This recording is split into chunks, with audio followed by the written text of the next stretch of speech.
Hello students, welcome back to our channel again. Today we are here again with the part third of chapter Challenges of Nation Building. In the last part we have discussed the process of partition and we have seen that how painful it was. There were a lot of problems in front of both of the countries, right, before the partition. But yes, partition was there.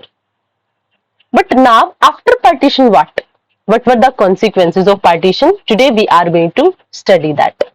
So let's start now. Consequences of partition. मतलब उसके results क्या निकले? Partition तो हमने कर दिया on the behalf of religion, on the basis of religion. But now what are the results of that partition? अब देखो, the year 1947 was the year of one of the largest, most abrupt, unplanned and tragic transfer of population that human history has known. यानी human history का एक ऐसा year जिसमें बहुत unplanned वे से बहुत लार्ज स्केल पे पॉपुलेशन का ट्रांसफर हुआ, और इतनी लार्ज स्केल पे पॉपुलेशन का ट्रांसफर हुआ कि शायद इसके बाद इतना बड़ा आपका ट्रांसफर हुआ ही नहीं. मतलब इतने लार्ज स्केल पे ट्रांसफर था. And there were killing and atrocities on both of the sides of the border. अब देखो, in last class we have discussed that till the night of 14th or 15 August, people were not aware that where they will have to go in Pakistan or they will have to stay in India. मतलब India independent हो गया, but the people are not sure about their situation, about their position, where they are going to be stand, where they are going to be live, right? तो अब क्या होना शुरू हुआ, जब ऐसा माना गया कि अब देखो, it was very clear that our partition was on the behalf of religion. तो अब क्या माना गया, India is the country of Hindus and Pakistan is the country of Muslims, right? तो अब क्या माना जाएगा कि इंडिया में मुस्लिम नहीं होने चाहिए और पाकिस्तान में हिंदू नहीं होने चाहिए. हालांकि दोनों तरफ से अश्योरेंस आई थी, but we can't deny from the fact that there were a lot of atrocities, there were a mass killing on both of the sides. अगर इंडिया में मुस्लिम बच गए तो हिंदूज ने उनको मारना शुरू कर दिया, अगर पाकिस्तान में हिंदू बच गए तो उन्होंने क्या करना शुरू कर दिया, उनको मारना शुरू कर दिया, राइट? तो अब देखो क्या हुआ, in the name of the religion people of one community ruthlessly kill and men people to other community. यानी बिल्कुल ऐसे पीटीलेस हो गए थे लोग, जिनके अंदर कोई ऐसी फीलिंग्स थी, ऐसे सेंटिमेंट्स ही नहीं थे कि हम कभी एक साथ भी रह रहे थे, और लोगों ने एक दूसरे को मारना शुरू कर दिया, और वो भी सिर्फ रिलीजन के नाम पे, just because of that you are not similar to me, you are not following that religion which I am following, right? सिर्फ इस बिहाफ पे. अब देखो, दीज आर द सीन्स. ये ट्रेन में कितने लार्ज स्केल पे माइग्रेट होके लोग जा रहे हैं, राइट? Cities like Lahore. और अब देखो क्या होगा, सबसे लार्ज स्केल पे you are able to imagine कि सबसे लार्ज स्केल पे अगर कहीं पे वायलेंस होंगी तो वो एरिया कौन सा होने वाला है? Of course the area will be that was very close to the borders of the country, right? तो अब जो एरिया था लाहौर का या फिर पंजाब वाला एरिया, वहां पे एट्रोसिटी सबसे ज्यादा थी. अब क्यों? क्योंकि एरिया बॉर्डर के आसपास था और लोग वहीं से माइग्रेट होके या तो पाकिस्तान जा रहे थे या फिर पाकिस्तान से इंडिया आ रहे थे. तो अब वो क्या बन गए, वो जो सेंटर थे, they were the centre of violence and atrocities.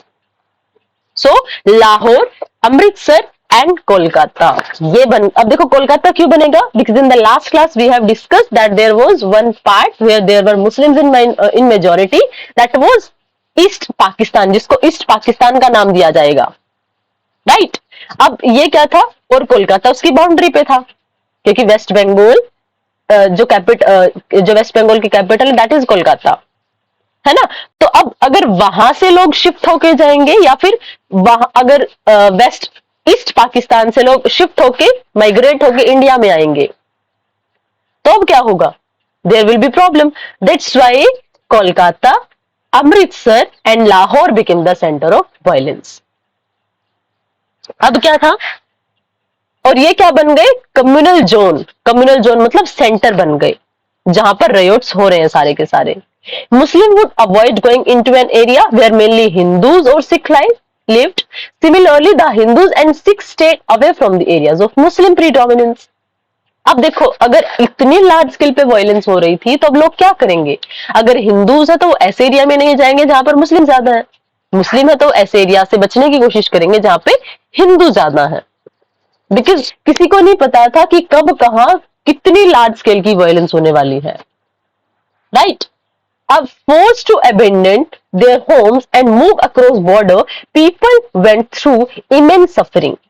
अब अगर वो लोग अपना घर छोड़ के आ भी रहे हैं, क्योंकि देखो मैं लास्ट क्लास में क्या पढ़ा था कि 14 और 15 अगस्त तक लोगों को यही नहीं पता था that where they want to live, where they are going to be shift. और इसके अलावा जो लोग थे उनके दिमाग में क्या था, उन लोगों को एक शॉर्ट नोटिस दिया गया and the government of both of the country said that you will have to leave the country. इतने शॉर्ट नोटिस पे लोगों को क्या करना पड़ा, अपनी नेटिव प्लेस छोड़ के आना पड़ा, the place where they were born.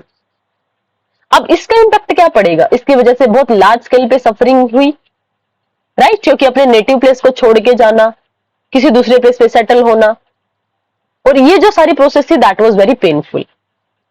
और इसका target in the last class also we have discussed that the soft targets were minorities only and they were targeted from both of the sides, from India sides also, from Pakistan side also.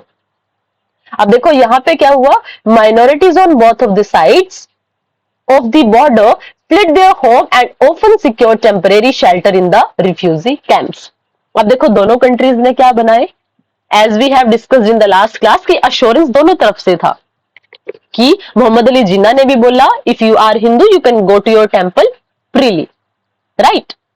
And the same assurance was given by the Pandit Jawaharlal Nehru, by the first Prime Minister of our country, कि अगर हमने इस particular situation को tackle properly नहीं किया, then it will create, it will, you can say, it will mix the poison in the blood of the country, and that's why we will have to tackle it very carefully, right? इसीलिए हम दोनों countries में क्या हुआ, कुछ refugees camp, refugees क्या होते हैं, जो दूसरी कंट्री से कहीं ना कहीं होकर आ रहे, जिनको ये लग रहा था कि उनको दूसरी कंट्री में खतरा है।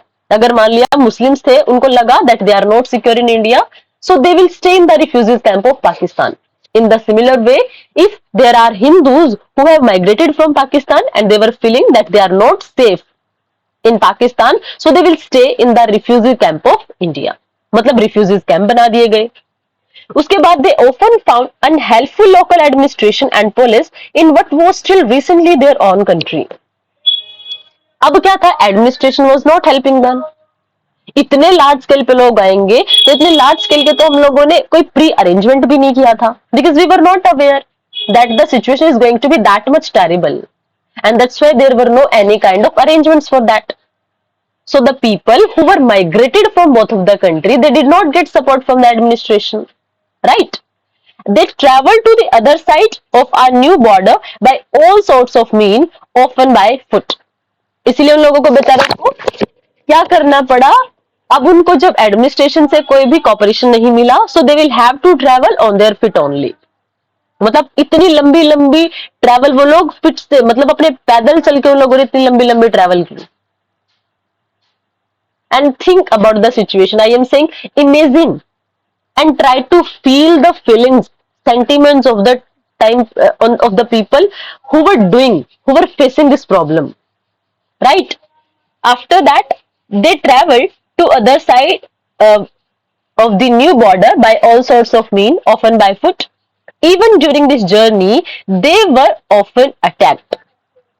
एक तो ये प्रॉब्लम कि आपको पैदल चल के इतनी लंबी ट्रैवल करनी है, और दूसरा आप ये भी मतलब सिक्योर नहीं हो, आपके माइंड में ये भी श्योरिटी नहीं है कि अगर आप जाओगे भी तो भी आप सेफली पहुंच जाओगे, क्योंकि इस जर्नी में भी अटैक हो रहे थे, right?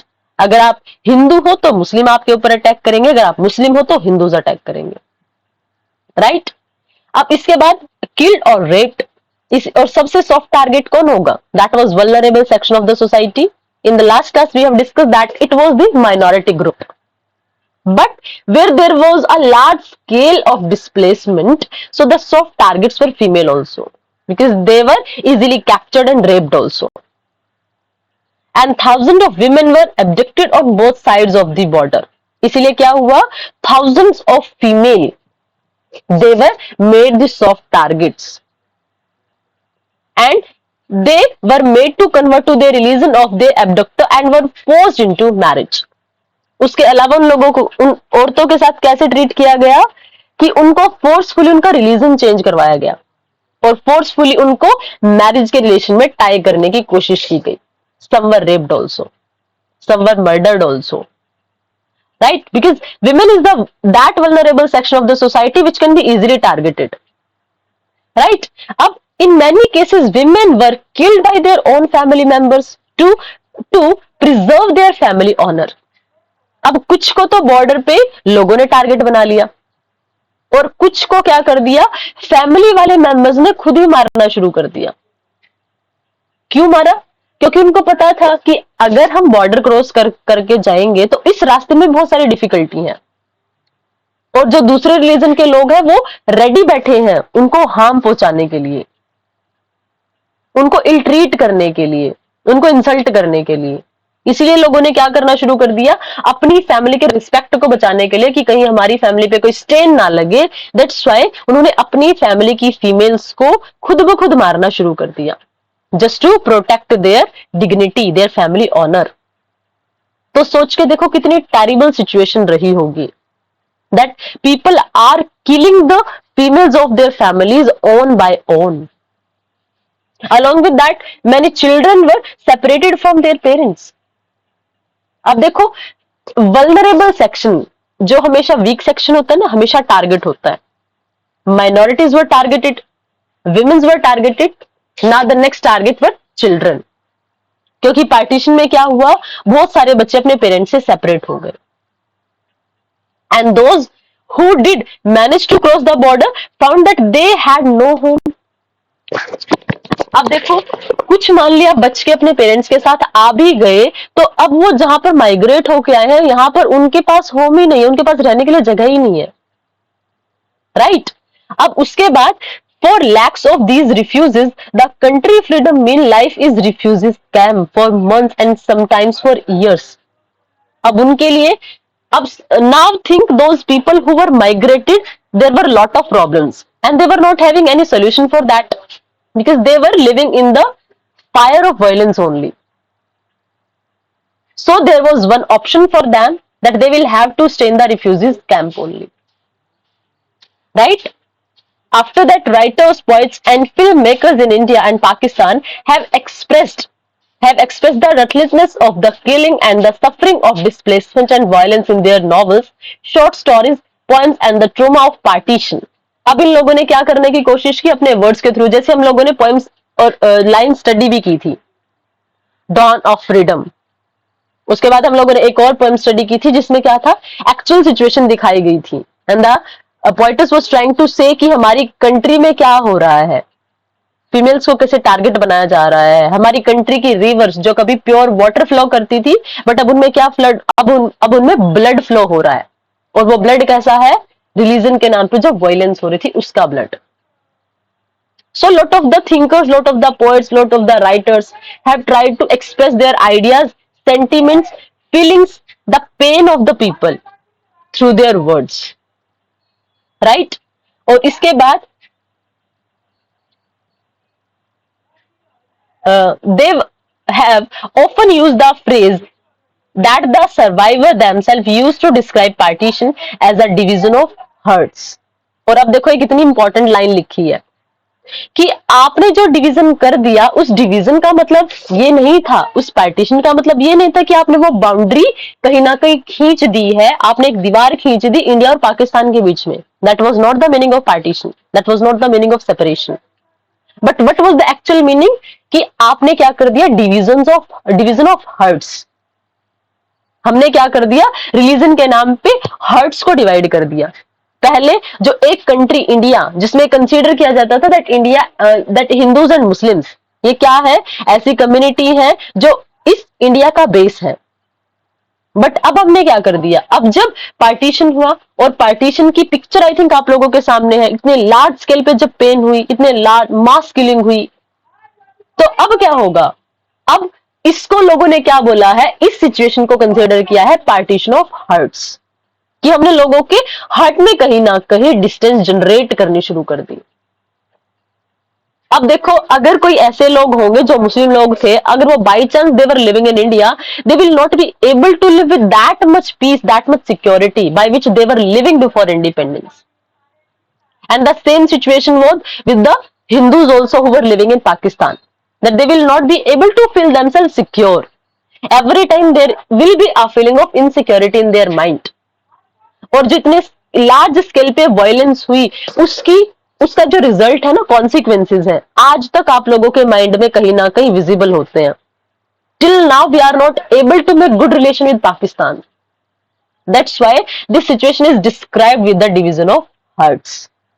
I think it is clear to you now. अब देखो, the partition was not merely a division of properties, liabilities and assets of a political division of the country and the administrative apparatus. What also got divided were the financial asset and things like tables, chairs, typewriters, paper clips, books and also musical instrument of the people, of the police band. The employ of the government and the railway were also divided. मतलब सारी की सारी चीजें divide हो गई. आप लोगों ने जैसे देखो, इंडिया में क्या होता है, जब डिवीजन होता है ना, मान लिया 2-3 भाई हैं एक फैमिली में, और जब वो सेपरेट होते हैं, जब वो एक जॉइंट फैमिली से न्यूक्लियर फैमिली में कन्वर्ट होते हैं, तो वहां पे सारी चीजें डिवाइड हो जाती हैं, right. Even the utensils of their home also.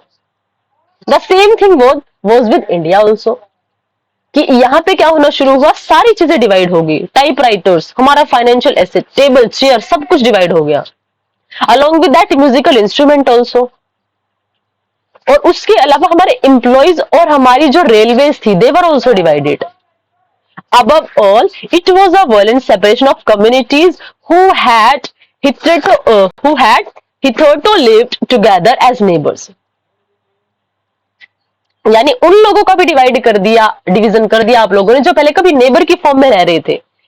In the last class we have discussed कि अगर आपका एरिया ऐसा है, अगर जिसमें मुस्लिम ज्यादा है, बट आपका जो आसपास का एरिया अगर उसमें हिंदू ज्यादा है, तो आपको क्या करना पड़ेगा, आपको पाकिस्तान में इंक्लूड कर दिया जाएगा और आपको माइग्रेट होकर वहां जाना पड़ सकता है.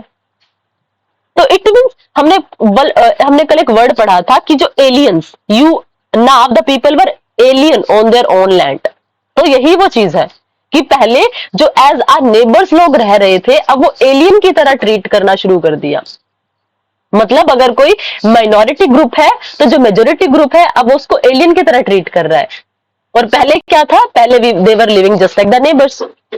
It is estimated that the partition forced about 80 lakhs people to migrate across the new border. और देखो 80 lakhs लोगों ने border cross किया.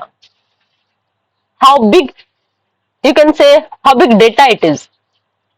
Between 5 to 10 lakh people were killed in partition related violence. और ये जो 80 लाख माइग्रेट कर रहे थे, इसमें क्या हुआ, 5 to 10 लाख people की डेथ हो गई, लोगों को मार दिया गया. So now I think you are able to assume that on which scale the violence was. It was on its peak. Beyond the administration, concern and financial strain, however, the partition posed another deeper issue. एक और issue था. अब ये क्या था? The leaders of the Indian national struggle did not believe in the two nation theory. अब देखो two nation theory क्या होती है? That the nation should be based upon the idea of religion. कि हिंदू है तो हिंदुस्तान में रहो, अगर आप मुस्लिम हो तो पाकिस्तान में चले जाओ. ये two nation theory. It means it was believed on the idea of the separation on the basis of religion. And yet partition on religious basis had taken place. Did they make India a Hindu nation automatically? अब question ये है कि क्या हम लोगों ने automatically एक Hindu India बना दिया? Even after large-scale migration of Muslim to the newly created Pakistan, the Muslim population in India accounted for 12% of the total population in 1951. मतलब इतने लार्ज स्केल पे आपने माइग्रेशन भी कर लिया, 80 लाख लोग माइग्रेट भी हो गए दोनों साइड से मिला के, 5 to 10 लाख पीपल की डेथ भी हो गई. बट इवन देन क्या हुआ, जब हम लोगों ने डेटा कैलकुलेट किए ना, उसमें क्या फाइंड आउट किया, that the 12% of Indian population was Muslim in 1951. So, how would the government of India treat its Muslim citizen and other religious minority like Sikh, Christian, Jain, Buddhist, Parsis, Jews, etc.? The partition has already created severe conflict between these two communities. अब देखो problem क्या थी, हम लोगों ने divide कर भी दिया, फिर भी बहुत सारे लोग, मुस्लिम जो लोग थे वो इंडिया में रह गए। उसके अलावा इंडिया में सिर्फ दो ही रिलीजन नहीं है, there are a lot of religion. We are having Christians also, we are having Jains also, we are having Buddhist also, Parsis also, Jews also. तो अब उस प्रॉब्लम को कैसे टैकल करना है, राइट? अब उसको, उस सिचुएशन को कैसे डील करेंगे? There were competing political interest behind these conflicts. The Muslim League was formed to protect the interest of Muslims in colonial India. It was the forefront of the demand for a separate Muslim nation. Similarly, there were organizations which were trying to organize the Hindus in order to turn India into a Hindu nation. अब क्या होगा जब भी कुछ ऐसा stunt, ऐसा कोई action होता है ना, तो दोनों तरीके की आइडियोलॉजीज आपको मिल जाएंगी। अब कुछ लोग ऐसे थे जो चाह रहे थे पार्टीशन ना हो, बट कुछ लोग क्या चाह रहे थे, वो इस टाइम पे अपना पॉलिटिकल इंटरेस्ट कंप्लीट कर रहे थे, जो बिल्कुल कट्टर हिंदू या मुस्लिम थे। अब उन्होंने क्या करना शुरू कर दिया, जो मुस्लिम पीपल थे, they said that Pakistan will be for Muslims only, and some type of leaders were there in India also who believe that in India there should be Hindus only, मतलब मुस्लिम्स होने ही नहीं चाहिए।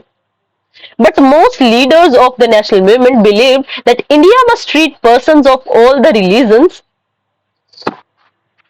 this I will tell you next class, equally, and that India should not be a country that gives superior status or adherents of one faith and inferior to those who practiced another religion.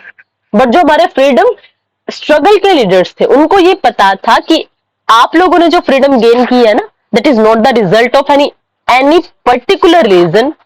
particular reason, practices and efforts. हमें जो freedom मिली वो ऐसा तो नहीं है ना कि सिर्फ हिंदूज के कंट्रीब्यूशन से मिल गई या सिर्फ मुस्लिम्स के कंट्रीब्यूशन से मिल गई। Because the leaders of our freedom struggle, they were completely aware about the situation कि अगर ऐसी सिचुएशन हो रही है ना कंट्री में, आपको इंडिपेंडेंस मिली है, तो that is just because of cooperation. तो इसीलिए आपको क्या करना पड़ेगा, आपको ऐसा स्टेटस नहीं एस्टेब्लिश कर देना कंट्री में कि आपकी कंट्री में सिर्फ हिंदूज ही रहेंगे। आपको ऐसा नहीं करना है कि आप जो रिलीजन फॉलो कर रहे हो वो सुप्रीम है, और अगर कोई दूसरा पर्सन है जो आपसे डिफरेंट रिलीजन फॉलो करता है तो वो आपसे इंफीरियर है। No, all citizens would be equal irrespective of the religious affiliation, और सारे पीपल इक्वल हैं चाहे वो कोई भी रिलीजन फॉलो करते हैं। Being religious or a believer would not be a test of citizenship. Citizenship का ये टेस्ट बिल्कुल नहीं होगा कि आप हिंदू हो मुस्लिम हो, इस बात से कोई मतलब नहीं है। If you are the citizen of India, तो आप क्या हो, you will get the citizenship. मतलब हमने सिटीजनशिप को कभी रिलीजन के साथ कनेक्ट नहीं किया।